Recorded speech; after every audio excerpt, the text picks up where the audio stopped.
मैं भैया भाभी के साथ उन दोनों के बीच में सो रही थी। इतने में भाई ने मुझे कस के पकड़ लिया। मैं नींद में थी। भाई मुझे ऐसे ज़ोर ज़ोर से दबाने लगा कि मेरे मुंह से आवाज़ें निकलने लगीं। फिर अचानक से भाभी उठ गईं और बोलीं, यहाँ का एसी बहुत तेज़ चल रहा है, मुझे तो ठंड सी लग रही है, मैं बाहर जाकर सोती हूँ। मैं समझ गई कि भाभी ने भी मुझे मौका दे दिया है। शायद भाभी भी यही चाहती थी। उसके बाद भाई ने जोश में आकर मुझे लगातार 2 घंटे तक।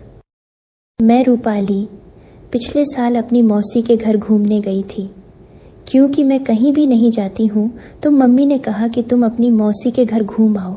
मैंने कहा ठीक है।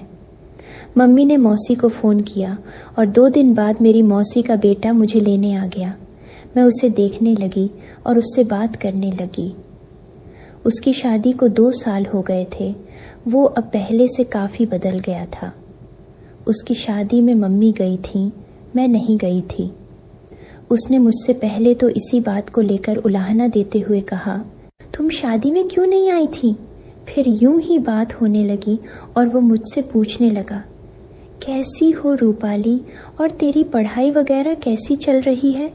मैंने भी कहा, हाँ मैं ठीक हूँ, और पढ़ाई की अभी कोई बात मत करो प्लीज़, अभी मुझे छुट्टियाँ एंजॉय करने दो। तुम बताओ कि भाभी कैसी हैं और मौसी कैसी हैं? मेरी मौसी के बेटे का नाम वीरू है। उसकी उम्र 28 साल की है और भाभी का नाम पिंकी है। उनकी उम्र 24 साल की है। मैं और वीरू भैया अगले दिन उनकी कार से उनके घर के लिए चल दिए। उन्होंने रास्ते में मुझे बहुत सारी खाने की चीज़ें दिलाईं और हम 3 घंटे के बाद मौसी के घर पहुंच गए। मौसी ने मुझे गले लगाया और भाभी ने भी गले लगाया। मुझे सब लोगों ने बहुत प्यार दिया और मेरी खातिरदारी शुरू हो गई। भाभी मेरे लिए कोल्ड ड्रिंक, बिस्किट, नमकीन और न जाने बहुत सी चीज़ें लेकर आ गईं। मैं बोली, मेरे को इतना क्यों खिला रही हो भाभी? मैं इतना नहीं खाती हूँ। हम सब बैठ गए और आपस में बातें करने लगे। मौसी ने मम्मी के बारे में पूछा। मैंने भी बताया कि सब ठीक है। मैंने बड़े शिकायत वाले अंदाज में कहा, मौसी और भाभी आप लोग हमारे घर पर क्यों नहीं आते हो? तो मौसी हंसकर बोली, अब की बार चलूँगी। मैं फिर सब अपने अपने काम में लग गई। मुझे मौसी वाले कमरे में सोना था। भैया भाभी का कमरा साइड वाला था। इस तरह 3 दिन निकल गए। अगले दिन सुबह जब मैं जागी तो मौसी अपना सामान पैक कर रही थी। मौसी के गांव में किसी तबीयत खराब थी और मौसी को अर्जेंट जाना था। 1 घंटे बाद 9 बजे की ट्रेन थी तो भैया मौसी को लेकर स्टेशन चल दिए। मैंने मौसी से पूछा, कब आओगी? तो मौसी बोली, मैं तो अब 15-20 दिन में ही आ पाऊंगी। मैंने तेरी मम्मी से बात कर ली है। अब तो वीरू तेरा यहीं एडमिशन करवा देगा। अब तू यहीं रहेगी। इतनी बात कहते हुए मौसी चल दी। मैं अब भाभी के बारे में बता दूं। पिंकी भाभी की हाइट 5 फीट 3 इंच है। एकदम गौरी है। भाभी के बाल नीचे कमर तक आते हैं। उनकी काली आंखें बहुत नशीली हैं। भाभी बोली, रथु जल्दी से नहा ले, मंदिर चलना है। मैं भी झट से नहा कर आई। मैंने ब्लू कलर की लॉन्ग स्कर्ट पहनी और ब्राउन टॉप पहना। मेरा ये वाला टॉप एकदम फिटिंग का था। भाभी ने पर्पल कलर की साड़ी पहनी थी। जब भाभी तैयार होकर मेरे पास आई तो बोली, क्या बात ननद रानी, किस पे बिजली गिरानी है? तू तो एकदम जहर लग रही हो। मैं बोली, भाभी आप भी कम नहीं लग रही हो। खैर हम मंदिर जाने लगे तो बाहर जितने भी लोग थे बस हम दोनों को ही देख रहे थे। भाभी मुझसे काफ़ी मजाक करने लगी और फिर हम दोनों एक दूसरे के क्लोज फ्रेंड हो गए। घर आकर हम दोनों ने खाना खाया और गप्पे मारते हुए टीवी देखने लगे। शाम को भैया ऑफिस से आ गए और आज गर्मी कुछ ज़्यादा थी तो भाभी ने एक नाइटी डाल ली थी जबकि मैं उनके कपड़ों में थी। भाभी भैया से बोली, कल मुझे मार्केट जाना है, आपकी बहन को कुछ कपड़े दिला दूं, नहीं तो ये गर्मी में मर जाएगी। भैया बोले, अभी चलो, कल मुझे आउट ऑफ स्टेशन जाना है, अभी चलो, जल्दी चलो। भाभी झट से तैयार हो गई और मैं भैया भाभी तीनों एक ही बाइक पर बैठकर चल दिए। भैया हमको एक मॉल में ले जाने की कहकर चल दिए। मॉल में आने के बाद हम लोग एक शोरूम में कपड़े देखने लगे। भाभी ने दुकानदार से कहा, अंदर वाले कपड़े दिखा दो। वो दिखाने लगा और भाभी मुझे दिखाने लगी। मुझे भैया के सामने ब्रा पेंटी देखते हुए शर्म आ रही थी। भाभी ने मुझे बहुत सारे कपड़े दिलाए और हम लोग घर आ गए। कुछ देर बाद खाना आदि खाया और सो गए। सुबह भाभी ने एक टाइट सा टॉप निकाला और मुझे पहनने को दिया। मैंने पहन लिया। ये टॉप पूरा टाइट फिटिंग का था। मुझे खुद अंदर से एक आकर्षित सा फील आ रहा था। मैं उस लाल रंग के टॉप और मिनी स्कर्ट में थी। जब शाम को भैया ऑफिस से घर पर आए तो भाभी ने मुझे पानी लेकर उनके सामने जाने को कहा। मुझे इतने इस लुक में भैया के सामने जाने में शर्म सी लग रही थी।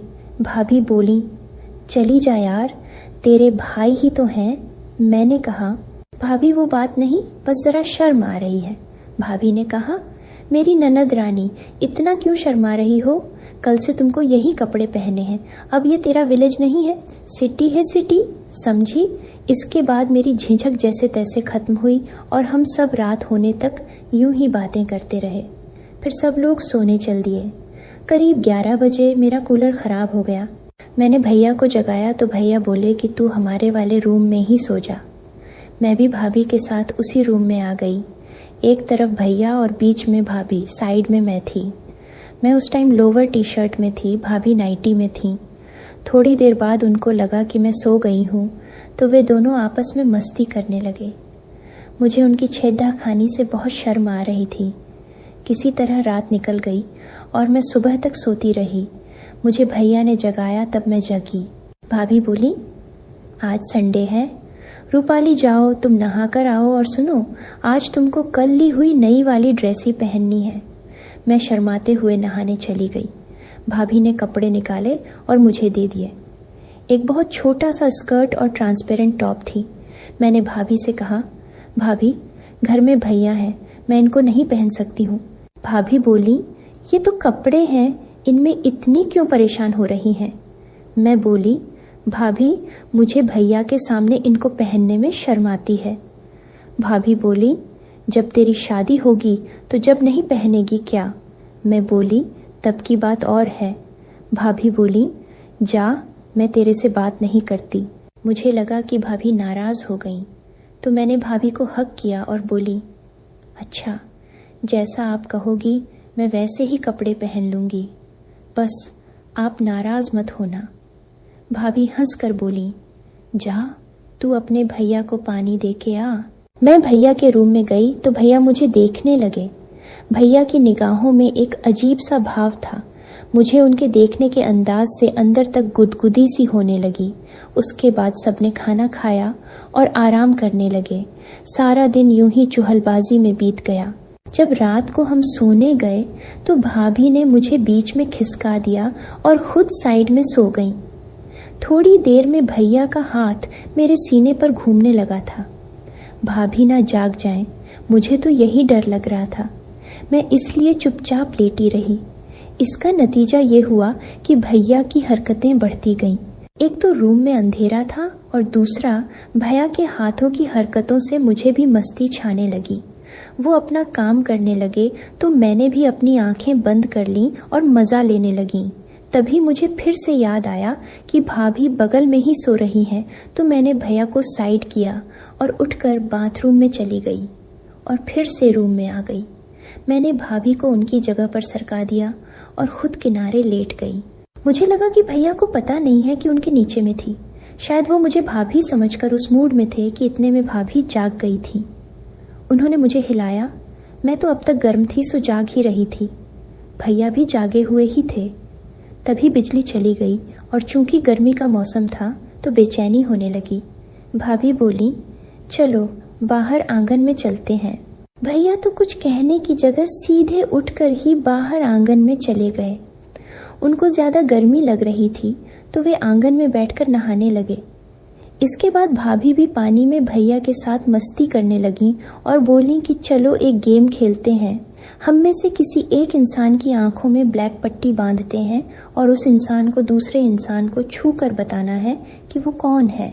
जिसको वो छुएगा उसको नहीं बोलना है, कोई भी नहीं बोलेगा। गेम स्टार्ट हुआ। भाभी ने मुझे भी पानी में खींच लिया।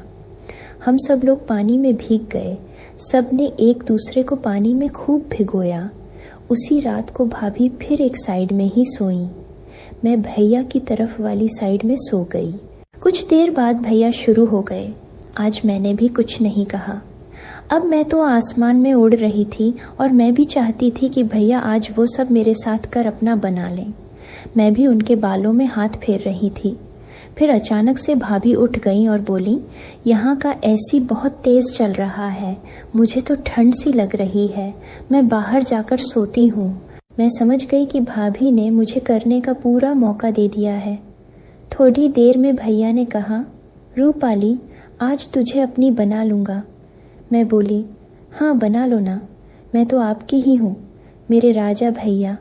भैया बोले, एक प्रॉमिस कर, आज से भैया नहीं कहेगी, तू मुझे वीरू बोलेगी। मैंने कहा, ठीक है मेरे वीरू राजा। हमने उस रात वो सब किया और फिर पता ही नहीं चला और हम दोनों ऐसे ही सो गए। सुबह मुझे वीरू भैया ने जगाया और मैं उठकर फ्रेश होने चली गई। फिर आज मैंने चाय बनाई, भाभी भैया को चाय दी। भाभी हंसकर बोली,